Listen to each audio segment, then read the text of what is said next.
Hello, Magnum Opus. This is our Meet the Artist segment. And typically, I've been doing the Meet the Artist profiles and write ups, as a written post. But I thought it would be great if we could take it to the next step and truly engage and learn about you, the artist, by having a conversation. And today, I'm joined by Jane. Uh, Jane is an artist, I believe, in Windsor, correct? Yes, I do. Yes. Yes, hmm and she has been so kind as to agree to being our first video profile Meet the Artist. So please, Jane, can you tell us a little bit about yourself? Well, thank you for having me. First of all, I appreciate this opportunity. I'm a self-taught artist. Um, I have taken a few lessons locally from a gentleman in LaSalle, and I also attended a masterclass by Robert Bateman in 2017. So both of those men are realists. Um, it was an avenue that I thought I would like to move into, as well as doing the abstract contemporary that people seem to be more interested in. But I've been in local galleries. I've been in the Windsor Art Council. I've been in the Gibson Gallery in Amherstburg. I've been in the Nancy John Gallery here in Windsor, and I've also been in the Leamington Arts Center. I have a piece in Washington, D.C. that I donated to the Robert F. Kennedy Human Rights Center. Amazing. And yeah, I was happy that they wanted it. And I also recently have been in New York in last September for the Clio Art Fair. So that was so much fun. It was so interesting meeting new artists and just seeing the different type of art that's out there, contemporary art. So yeah, that's a Excellent. little bit about me. Love it. So, Yeah. I heard a few things about you, like how you learned and were mentored, etc. So, what age did you first discover your passion for art then?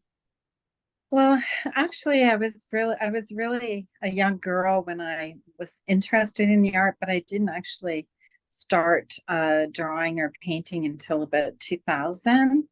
And that's when I started my art gallery here in 2015, I believe it was. It was funny because when I bought this bungalow here, when I moved here, there was an attic space that I didn't know when I bought the house, and it's a perfect gallery. And I also have a sunroom that I can paint in. So yeah, so my grandmother Rosa, she was a poetess back in 1888 to 1958, and one of her poems was called "To the Artist." So it talked about how painters paint a song with their art, and um, singers paint a song with their music, and that sort of drew me to art and from a young girl. I love that. Well, that's uh, kind of perfect in line with my next question. And so, how would you yourself describe your own art style then? Um, I would describe it as my own. It's it's contemporary. It's abstract. I I paint in oil, acrylic, and a little bit of watercolor, but I also paint with a turkey quill or a feather, and it's more intuitive. So I don't even actually uh, have a design or a pattern, or I just sort of get my quill out and just start a movement, and I'd be happy to show you some of my turkey quill art um, here in the studio. Oh, I'd love that. Yeah, yeah. So yeah, it's Well, very I don't know. I have dreams about art. I Last year when I was going to bed, I well, it wasn't last year, actually, a few years ago, before I was concerned about monarchs, and you know, they're disappearing like a lot of other nature insects and bees, and so it just popped into my head. What about putting a monarch inside an hourglass and putting the California fires, which was happening at that time, in the background and saying, time is running out. Oh, And so that was my last realism piece that I did. oh, I love that. It's beautiful. Oh, thank you. Aside from painting, do you dabble in any other art forms?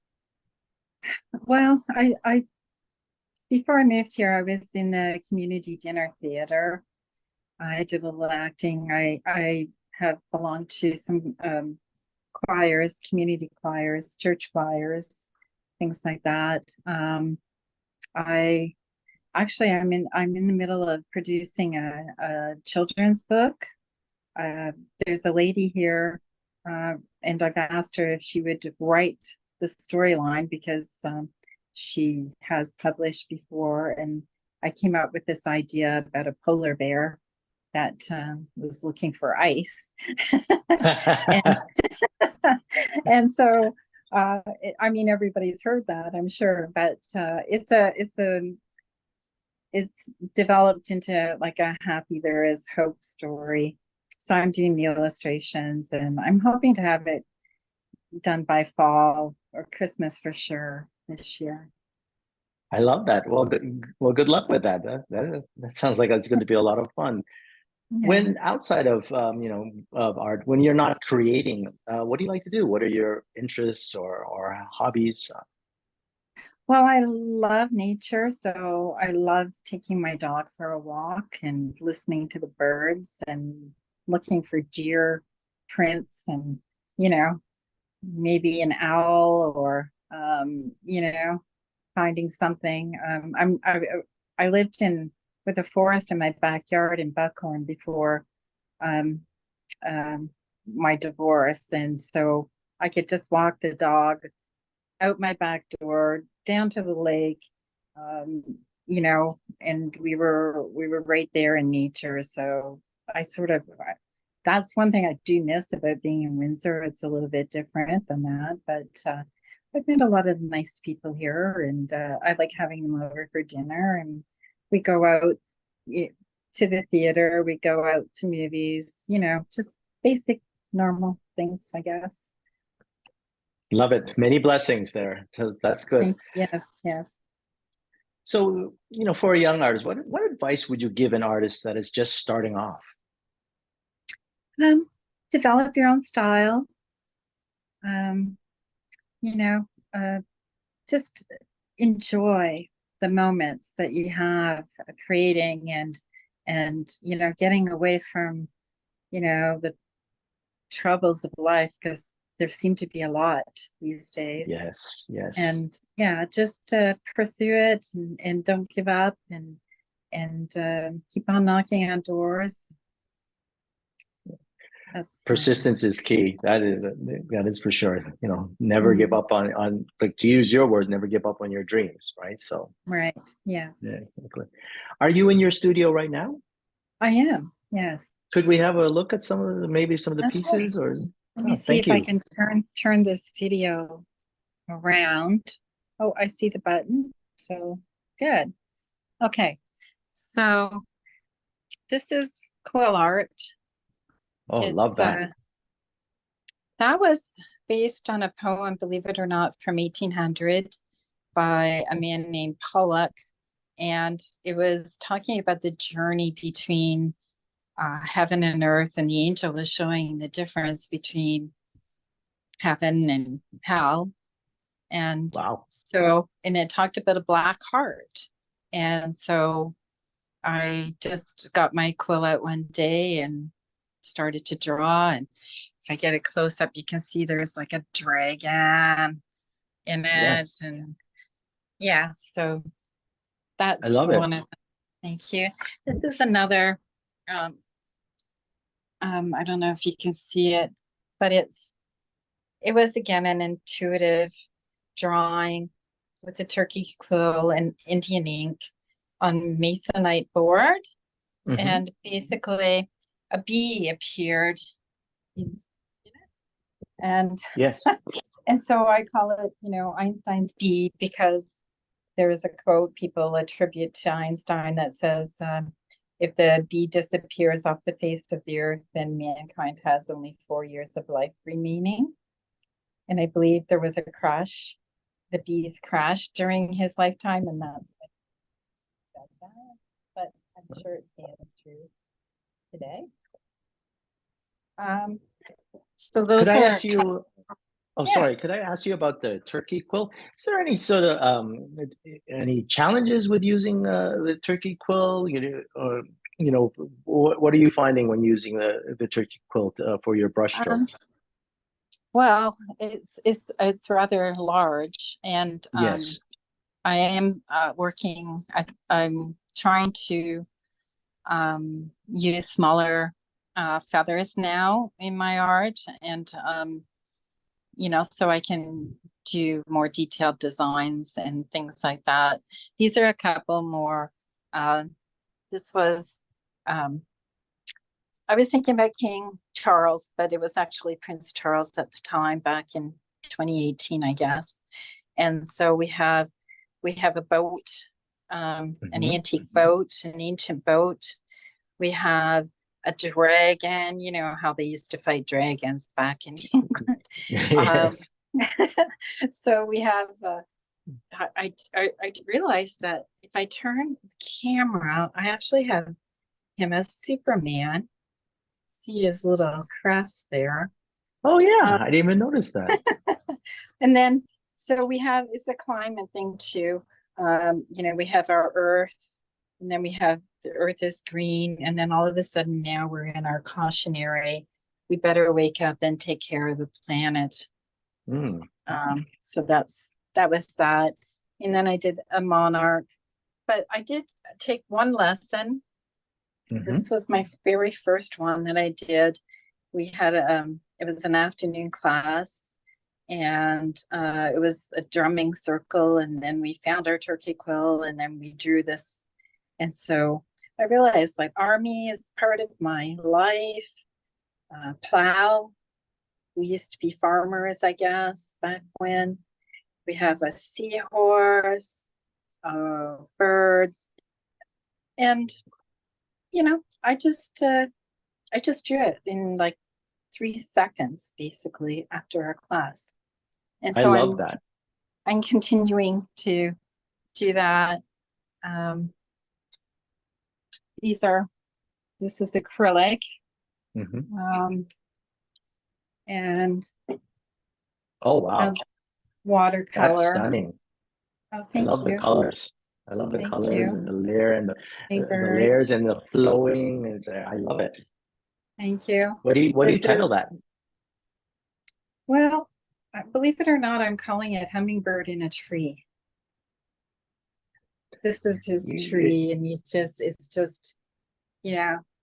Yeah, Yeah, he protects the earth. The hummingbird protects us. It's part of yeah. nature, and without the hummingbird, again, it's like the bee.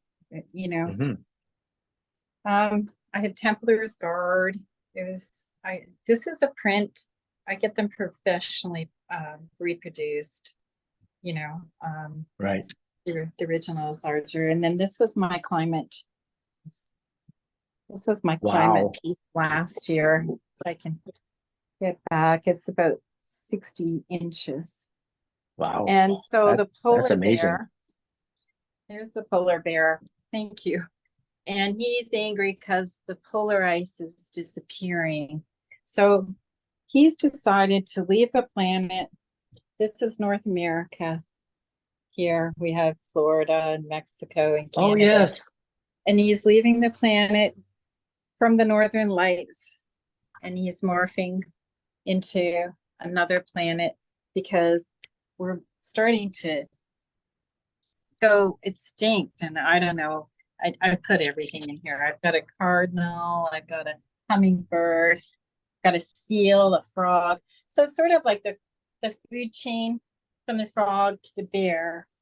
and everything is affected if you know, we get hotter every year. Our temperatures are keeping on rising, and you can tell I have a heart for climate change. Yes. No, I love that. I love the colors too. It even looks like as if there was like a oil spill disaster there. Like that's what Oh I think. yeah, Yeah, it's like a there's cautionary tale. I love that. I yeah, think it it's is. kind of like Yeah, really like showing like, look, this is the damage that's been done, right? And it's irreparable. And I keep coming back. It looks like an oil spill almost. yeah. Well, actually, it could be that this big part here, if you look close, is Hmm. actually a whale, Oh, and yes. and then I have a dragon. So he's really disappeared. I don't know what it is about me and dragons. We have a totem pole. Yeah, it just sort of took, you know, is again, it was the bear was planned and the Northern Lights was planned, and then the rest of it just I, you know, tried to, you know, join together and make a statement about where's the ice? Where's the, you know, it's affecting everything and from our food chain, from frogs to bears, which is encompass everything, right? Yes. Oh, stunning piece. Well, Amazing. thank you. Amazing. Thank you. So that's the pieces I put out for you to view. Yeah, that's great. Well, you know Thank what? you. I am so honored and so delighted that, to have been given this, a tour of your studio, as well as, to get a glimpse as to your art and to your background and where your passion comes from. I just really appreciate it. I'm just, can't thank you enough. Well, thank you very much, Daryl.